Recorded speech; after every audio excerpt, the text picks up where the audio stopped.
오늘 백투 베이직스 세 번째 시간이 되겠습니다. 기도를 통해 하나님의 뜻을 성취하라는 제목으로 말씀 나누겠습니다. 그리스 로마 신화에 등장하는 신 중에 프로메테우스라는 신이 있습니다. 이제 프로메테우스는 우리말로 하면 뭐 선지자, 또는 선각자 이렇게 이제 번역할 수 있겠습니다. 이 티탄족의 신인 프로메테우스는 사람들에게 크게 세 가지를 안겨 주었습니다.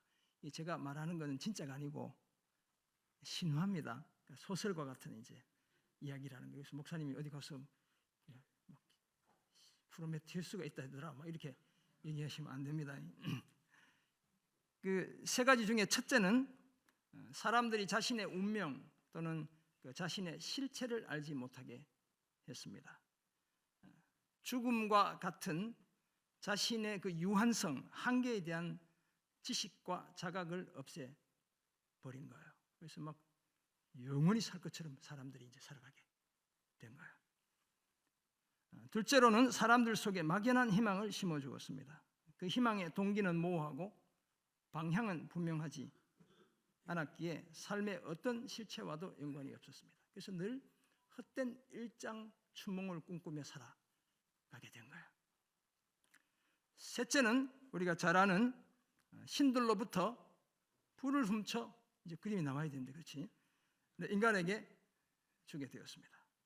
이제 프로메테우스가 불을 훔쳐 주는 장면을 저렇게 그림으로 묘사해내고 있어요. 그 덕분에 사람들은 요리도 하고, 오늘도 지금 3부에 오신 분들은 아마 집에서 이렇게 가스 또는 전기로 이렇게 요리를 해 드시고 오셨을 것 같아요. 그다음에 도자기도 굽고 무기도 만들 수 있게 되었습니다. 신들로부터 독립할 수 있는 기술 세계의 문이 활짝 열리게 된 거예요. 그러나 한계에 대한 무관심, 삶과 동떨어진 목표의 설정, 변화를 가능하게 한 도구의 소유는 결국 사람이 피조물이라는 사실을 잊게 만들었습니다. 신들의 지혜와 선견지명 또는 그 지식은 충분히 갖지 못한 채 불과 같은 신들의 기술만을 갖고서도 사람들은 마치 자기가 신이 된 것처럼 행동했습니다. 그러자 이제 신들의 왕이 그리스 로마 신화에 이제 왕이 제우스라는 신이에요. 제우스가 화가 이제 잔뜩 나게 된 거예요. 이 신들의 왕 제우스는 프로메테우스를 코카서스의 한 바위에, 지금 뭐 아제르바이잔 뭐 있는 그쪽 동네를 가리키는 겁니다, 쇠사슬로 묶어 맹렬히 타는 햇빛과 차가운 달빛에 노출되게 했습니다. 그리고 매일 독수리들이 그 프로메테우스의 간을 파먹게 한 거예요. 그래서 이제 그리스 로마 신화의 3대 형벌, 시지프스의 형벌, 이렇게 바위를 계속 올리는, 그 다음에 이제 탄탈로스의 형벌, 먹으려고 하면 과일 위로 가고 마시려고 하면 물이 밑으로 내려가는 이 형벌, 그리고 또 다른 형벌이 바로 이 프로메테우스의 형벌인 거예요. 날마다 간이 파먹혀지는 벌을 당하게 된 거예요. 이것도 다 소설입니다. 사람이 만든 내용 진짜가 아니고. 밤이 되면 간은 다시 회복되었지만 다음 날 여지없이 독수리들의 공격을 받아야 했습니다. 그 정도로 성에 차지 않았던 제우스, 그래도 화가 덜 풀린 거예요. 최초의 여성 판도라라는 여성을 세상에 내려보내며 상자를 하나 들고 가게 하죠. 그것이 이제 일명 판도라의 상자가 되겠습니다. 그 판도라의 남편이 에피메테우스인데 이 프로메테우스의 동생입니다. 에피는 이제 뒤라는 뜻이기 때문에 후각자, 이제 선각자가 아니고 이렇게 번역할 수 있어요. 아내가 상자를 하나 가지고 온 거예요. 호기심이 발동해가지고 상자를 열게 됩니다. 그랬더니 그 상자 안에 온갖 고통과 질병이 가득 들어 있었는데 세상으로 마구 쏟아지게 된 거예요. 그때부터 우리 인간 세상에 고통과 질병과 부조리와 부조화가 만연하게 된 거예요.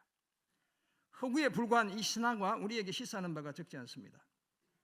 피조물인 인간이 자신의 한계를 인식하지 못한 채 마치 창조주인 것처럼 착각하며 살 수 있다는 사실을 이 신화가 보여주는 거예요.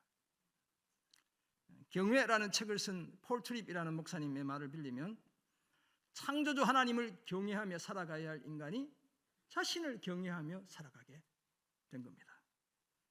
창조주 하나님이 아니라 끊임없이 자신을 긍정하며 살아가게 되죠. 이런 잘못된 프로메테우스적 정신, 사실 세상에서 우리가 이런 개척 정신이 필요하고 새로운 도전 정신이 필요한 건 맞는데, 하나님 앞에서 내가 하나님인 것처럼 생각하는 잘못된 프로메테우스적 정신에 사로잡히고 말하죠.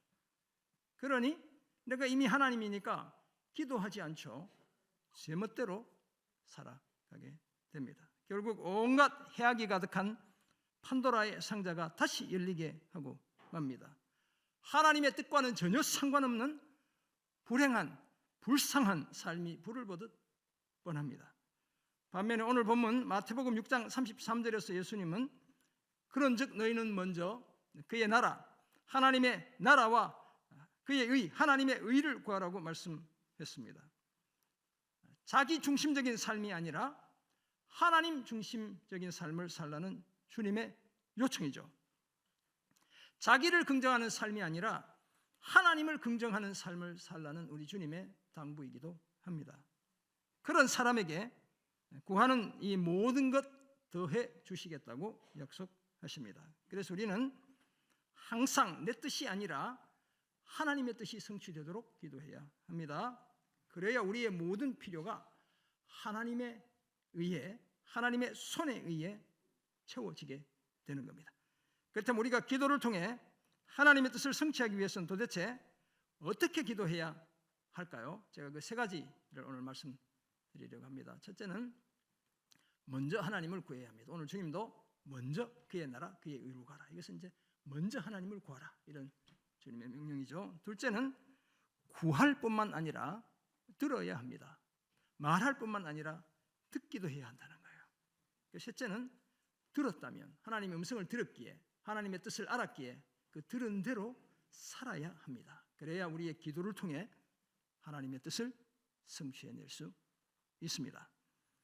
기도는 영혼의 호흡이자 하나님과 영적이고 인격적인 대화의 통로입니다. 따라서 기도하지 않고는 영적이고 인격적인 하나님을 닮은 우리의 존재 또는 생존 자체가 불가능하다, 이렇게 말할 수 있습니다. 그냥 육체로 살아가는 건 기도하지 않아도 충분히 살 수 있어요. 그러나 제대로 된 영적이고 인격적인 삶을 살아내는 것, 기도 없이는 불가능하다, 이렇게 말할 수 있습니다.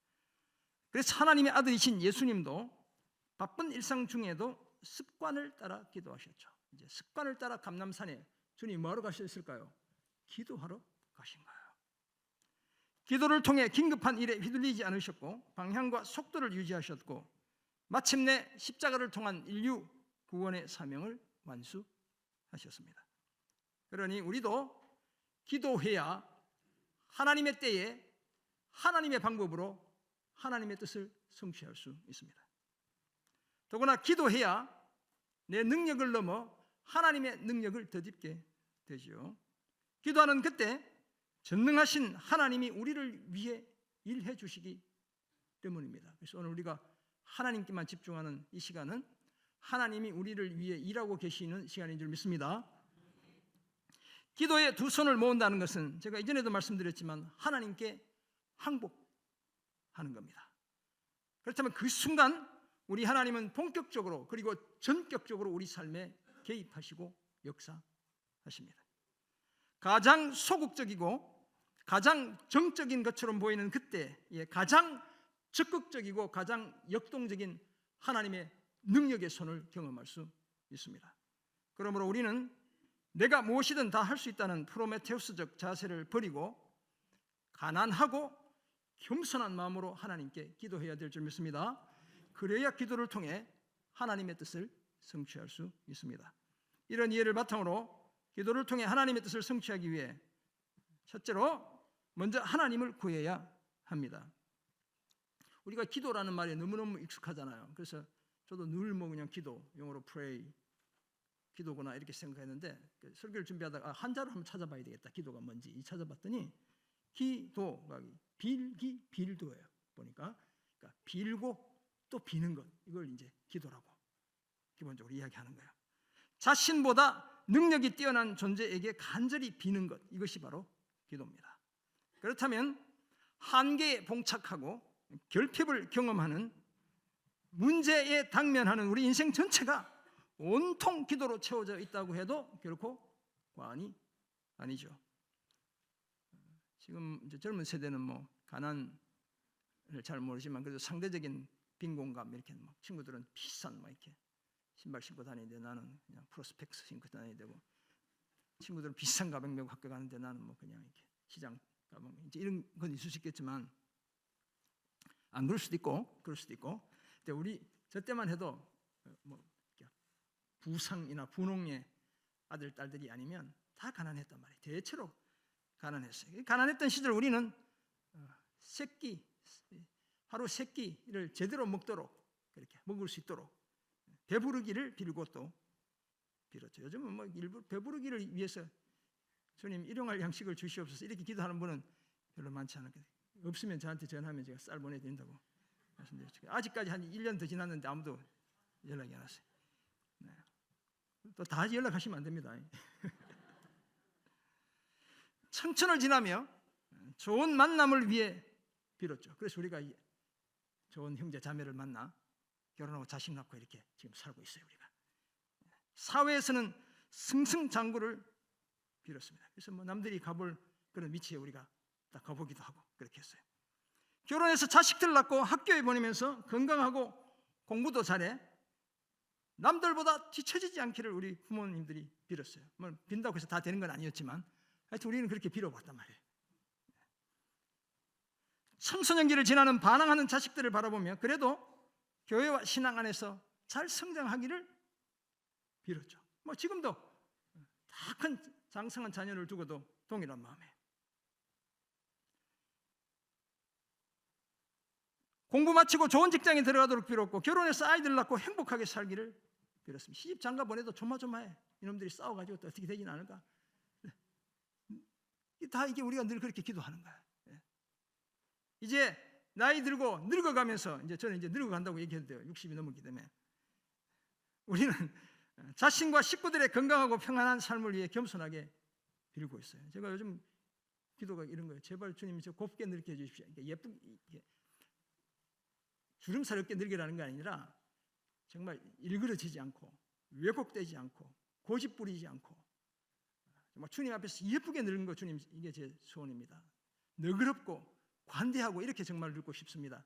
이게 이제 제 요즘의 기도의 제목. 이번에 가수도 기도원 가수도 정말 그렇게 기도 많이 했어요. 나이 들면서 계속 고집 부리고 내 생각을 주장하고 그렇게 목회하지 않고 정말 주님 보시기에 정말 예쁘게 늙으면 좋겠습니다. 주님 이렇게 기도했어요. 이처럼 우리 삶은 온통 기도로 채워져 있어요.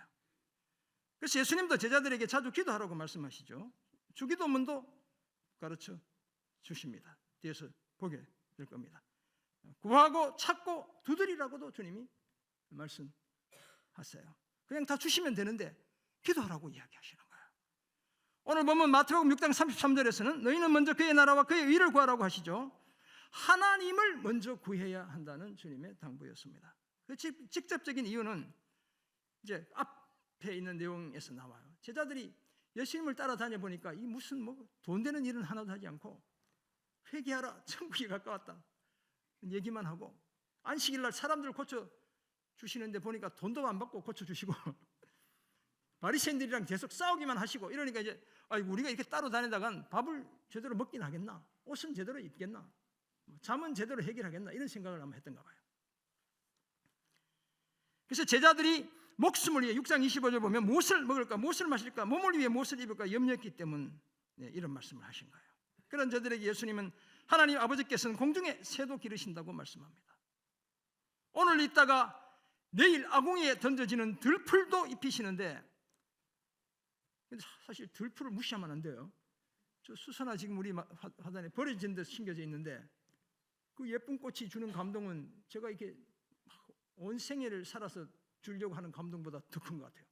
제가 저놈 필 때마다 내 인생은 왜 이 정도의 감동도 못 주고 있는가 이런 이제 자각이 들어요. 사실 함부로 얘기하면 안 되지만 아무튼 그 아궁이에 던져지는 들풀도 입히시는데 하물며 새들이나 들풀보다 훨씬 더 귀한 너희를 책임지지 않겠냐라고 하시죠.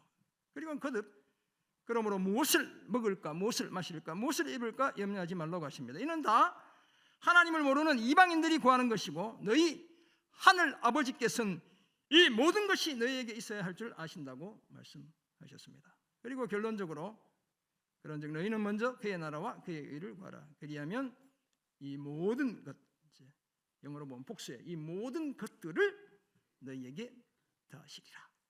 아멘이시죠? 주님이 그렇게 말씀하신 거예요. 예수님은 이미 제자들에게 6장 9절 이하를 보면 기도를 가르쳐 주시며 하나님에 대해 먼저 기도하라고 이렇게 말씀하신 바 있습니다. 이제 주기도문은 누가복음에 따르면 이제 제자들이 가르쳐 달라고 해서 주님 기도를 좀 가르쳐 주십시오. 이렇게 해서 이제 이렇게 기도하라고 가르쳐 주시는 내용이에요. 하늘에 계신 우리 아버지여 이름이 거룩히 여김을 받으시오며 나라가 임하시오며 뜻이 하늘에서 이루어진 것 같이 땅에서도 이루어지이다. 이 부분을 하나님에 대한 청원 또는 하나님 나라에 대한 청원이라고 이야기해요. 하나님께 집중해서 하는 기도. 기도할 때마다 이처럼 하나님 아버지의 이름과 나라와 뜻을 먼저 구하라고 말씀하셨죠.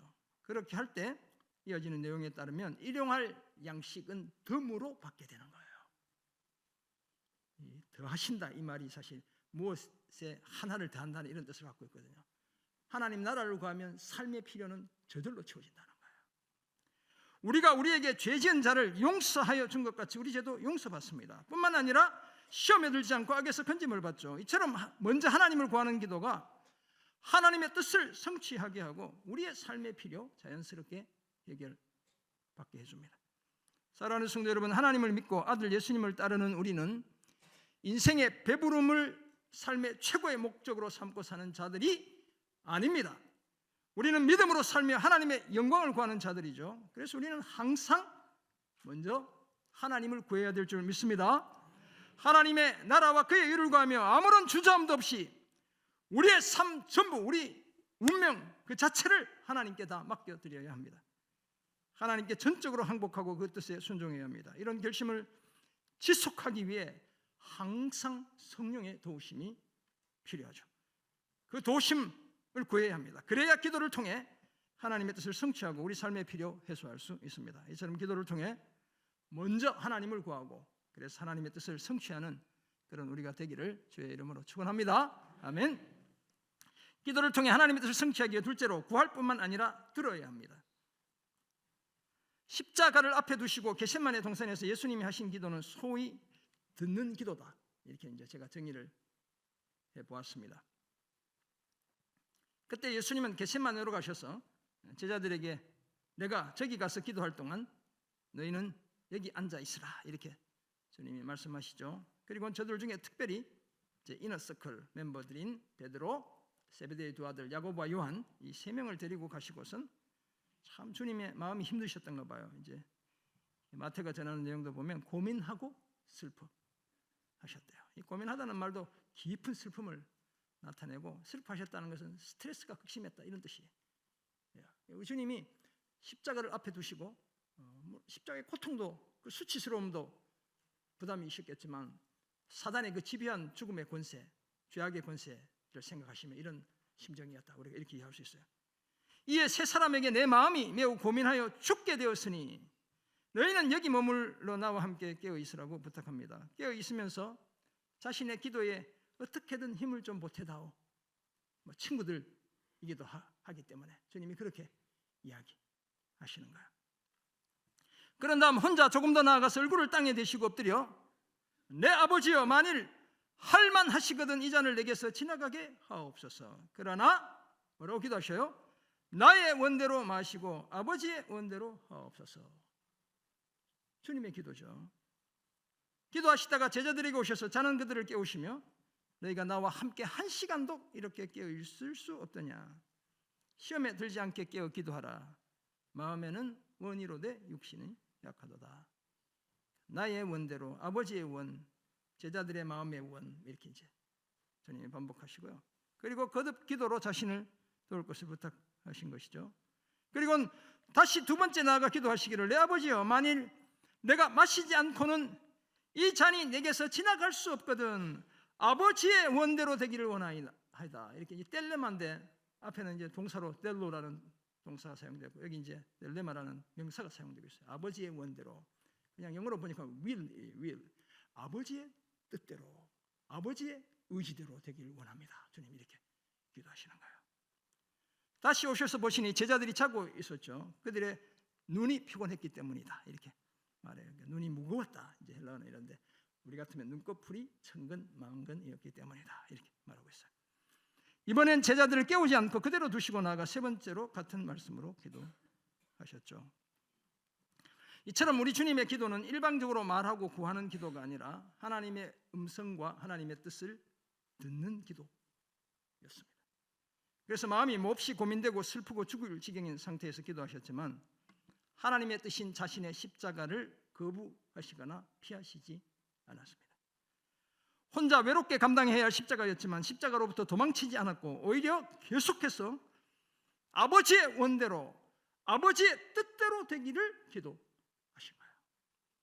듣는 기도를 통해 십자가에서의 수치스럽고 고통스러운 죽음이라는 하나님의 뜻을 받아들였고 그 뜻을 성취해 내시죠. 그래서 자신을 파는 자에게 기꺼이 자신을 넘기시는 겁니다. 사랑하는 성도 여러분, 그러므로 우리는 기도의 자리에서 무엇을 구하거나 무엇에 대해 하소연하는 우리의 말이나 마음의 생각을 잠시 멈추고 하나님의 음성과 하나님의 그 뜻을 온 몸으로 들어야 합니다. 기도의 시간을 나의 말이나 나의 생각으로 다 채우지 말고 하나님의 말씀과 그 뜻으로 채워야 합니다. 죄와 이기심으로 오염된 나의 말과 생각을 멈추고 거룩하고 순결한 우리 주님의 말씀에 집중해야 하는 겁니다. 그리고 나의 영혼과 인격을 주장하시는 성령께 나를 맡겨야 합니다. 내 욕심, 내 소망, 내 꿈은 일단 접어두고 성령의 인도를 따라 오늘 나를 향한 하나님의 뜻이 무엇인지 정직하게 헤아려 보아야 합니다. 그래야 기도를 통해 하나님의 뜻을 성취할 수 있습니다. 관상기도, 지난번도 말씀드렸죠. 좀 더 자세히 소개한다고. 관상기도는 이런 형태의 기도다 이렇게 이해할 수 있습니다. 이제 가톨릭에서 쓰는 기도의 방법인데 그래도 우리가 접목할 수 있는 부분들이 있어요. 여기서 관상은 이제 볼관, 생각할 상이에요. 그래서 이제 보다는 것과 서로 상 밑에 마음심이잖아요. 그러면 이제 한자를 풀이하면 서로 마음과 마음을 보는 것, 이것이 이제 관상이다 이렇게 이야기해요. 그러니까 상판대기를 쳐다보거나 몸을 쳐다보고 이렇게 뭔가 이렇게 맞추고 하는 건 이제 그것도 관상인데 그거는 이제 서로 상자를 써요. 그러니까 자세히 보고 마음으로 생각하는 것, 이것이 관상이다 이렇게 그 의미를 이해할 수 있습니다. 그리고 이 관상을 영어로는 contemplation이라고 하거든요. 이 con과 temple이 합쳐진 거예요. 그러니까 성전에 함께 이런 뜻이 되죠. 그렇다면 성전인 내 안에 하나님의 임재를 경험하며 교통하는 것, 이것이 바로 관상이고 관상기도입니다. 관상기도는 마음으로 예수님을 바라보는 것을 말하고 그래서 어떤 면에서는 다소 수동적인 것처럼 보이죠. 왜냐하면 우리가 가만히 임재하시는 그분의 음성과 뜻을 들어야 하기 때문에 그렇습니다. 그렇다면 성전의 이 컨템플레이션이라는 말의 의미를 다시 한번 생각해 보면 컨과 템플이니까 성전에 하나님과 함께 머무는 것이다 이렇게 이해할 수 있죠. 우리가 성전이기 때문에 하나님이 우리 안에 성령으로 찾아오시는 것이고 우리가 주님 안에 거하는 것, 이것도 관상이다 이렇게 말할 수 있습니다. 예수님을 바라보며 내가 예수님 안에 있고 예수님이 내 안에 있는 것이 관상이고 그런 자세로 기도하는 것이 바로 관상 기도입니다. 그렇다면 내가 말하기보다 주님이 말하시게 해야 하는 기도다 이렇게 나는 들어야 하는 기도인 것이죠. 당연히 이런 기도, 듣는 기도가 될 수밖에 없습니다. 하나님의 음성과 뜻을 제대로 들어야 오늘 나를 향한 하나님의 뜻을 똑바로 깨닫고 하나님이 기뻐하시는 삶을 살 수 있습니다. 그러므로 구할 뿐만 아니라 다오 그 머리 두 딸처럼 이렇게 성경이 나오잖아요. 다오 구할 뿐만 아니라 기도를 통해 듣는, 제대로 들음으로써 하나님의 뜻을 성취해내는 그런 우리가 되기를 주의 이름으로 축원합니다. 아멘. 기도를 통해 하나님의 뜻을 성취하기 위해 마지막으로 들었다면 들은 대로 살아야 합니다. 그래야 뜻이 성취되는 것이죠. 내 삶에. 예수님은 겟세마네 동산에서 기도를 통해 십자가를 피하신 것이 아니라 대속의 십자가를 져야 한다는 사실을 더 분명히 하셨습니다. 그래서 가룟 유다가 인도한 무리들에 의해 붙잡혀 대제사장 가야바에게로 끌려가시죠. 사실 불과 24시간도 채 되지 않아 주님의 목숨을 이제 잃게 되는 거예요. 다음 날 새벽에 결박을 당한 채 총독 빌라도에게 넘겨집니다. 죄가 전혀 없으셨지만 신문을 받으셨고 십자가형에 처해지시죠. 그리고 그날 제9시 오후 3시경에 숨을 거두십니다. 밤에 기도하셨고 그 다음 날 오후 3시에 숨이 끊어진 거예요. 이처럼 기도하신 예수님은 하나님의 음성과 뜻을 들었고 들은 대로 십자가를 지심으로 인류 구원이라는 하나님의 뜻을 성취하셨습니다. 기도하는 오늘 저와 여러분이 살아야 할 삶의 모범을 친히 보여주셨다, 이렇게 이해할 수 있겠죠. 사도 바울의 사례도 유사합니다. 그 받은 계시가 여러 계시가 지극히 커서 하나님은 바울이 너무 자만하지 않도록, 영적으로 너무 교만해지지 않도록 바울에게 육체의 가시 곧 사단의 사자를 주셨대요. 참 이게 얼마나 바울을 힘들게 했는지 우리가 생각해 볼 수 있어요. 사자는 앵겔로스, 에인젤을 가리키는 거죠. 그러니까 사탄이 보낸 악한 사자, 악한 천사가 내 몸에 있다, 지금 이렇게 이제 바울이 이야기하는 거예요. 몹시 바울을 괴롭히는 질병이었다고 생각할 수 있겠죠. 그래서 뭐 학자들이 뭔지 뭐 고민 엄청 많아요. 뭐 안질이다, 간질이다, 뭐 말라리아다, 뭐 이렇게 여러 이제 이야기를 하는데, 그러니까 바울의 사역에, 바울 생각에는 막 사기 열심히 하다가 씨자고 가지고 막 쓰러지고 이렇게 거품을 물고 이러면 복음에 방해가 되잖아요. 사람들이 눈과 눈이 마주쳐야 되는데 눈에서 만약 이렇게 괴질이 생겨가지고 뭐 고름이 나고 이러면 불편하잖아요. 그러니까 얼마나 기도하고 싶었겠어요. 그래서 바울은 이 병에서 놓이기 위해 3번이나 주께 간구합니다. 그런데 주께서 바울에게 이르시는 말, 내 은혜가, 주님이 나의 은혜가 너에게 족하다, 이렇게 말씀하시죠. 이는 나의 능력이 약한 데서 온전해지기 때문이다, 이렇게 말씀해요. 무슨 얘기예요? 병을 고쳐주지 않겠다, 주님이 이렇게 말씀하신 거예요. 그런데 이 노, 그것도 3번이나 노 라는 기도 응답에 대한 바울의 반응이 놀랍죠. 이렇게 이야기합니다. 그러므로 도리어 크게 기뻐함으로. 그래서 우리는 바울을 따라갈 수가 없어요. 나의 여러 약한 것들에 대하여 자랑하리니 이는 그리스도의 능력이 내게 머물게 하려 함이라. 그리고 그러므로 내가 그리스도를 위하여 약한 것들과 능력과 궁핍과 박해와 공고를 기뻐하노니 이는 내가 약한 것들에 강함이라 라고 고백했죠.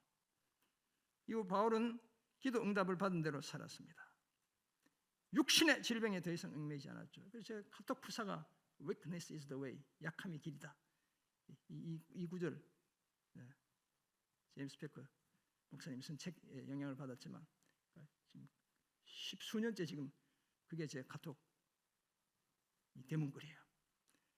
정말 약한 저를 통해 주님이, 강하신 주님이 드러나야 한다는 사실을 고백하며 사역하고 있죠. 오히려 자신의 약함을 자랑하며 그리스도의 능력을 의지했습니다. 그리스도를 위해 약한 것들, 능력, 궁핍, 박해, 공고를 기뻐했고 그리스도의 강하심을 드러냈죠. 끝까지 증인의 삶을 살아냅니다. 순교를 마다하지 않죠. 기도했고 하나님의 음성을 들었고 들은 대로 살아 인류 구원이라는 하나님의 뜻을 성취했습니다. 사랑하는 성도 여러분, 우리 또한 기도했고 기도를 통해 하나님의 음성과 그 뜻을 들었다면 들은 대로 살아야 될 줄 믿습니다. 만약 기도하는 사람이 하나님의 뜻과 정반대로 행동한다면 그 기도는 단지 자신의 주문을 외운 것에 불과합니다. 하나님의 뜻과 계시가 분명함에도 계속 내 뜻을 고집한다면 그것은 하나님의 뜻을 거역하는 것이기에 파멸을 피하지 못합니다. 하나님의 은혜나 능력으로부터 멀어지죠. 이기심으로 가득한 자아의 깊고 어두운 동굴에 갇힐 수밖에 없습니다.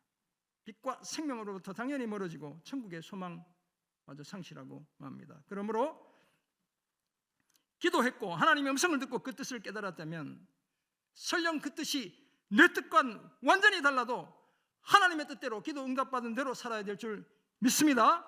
그래야 기도를 통해 내 뜻보다 더 위대하고 더 아름답고 더 안전한 하나님의 뜻을 성취할 수 있습니다. 기도하며 들은 대로 살아야 하나님과 동행하는 복된 삶을, 성령의 임재와 인도를 경험하는 은혜 충만한 삶을 지속할 수 있습니다. 나아가 하나님과 말씀과 교회 중심의 삶을 살고 예배자와 전도자의 삶을 기쁘게 감당해낼 수 있습니다.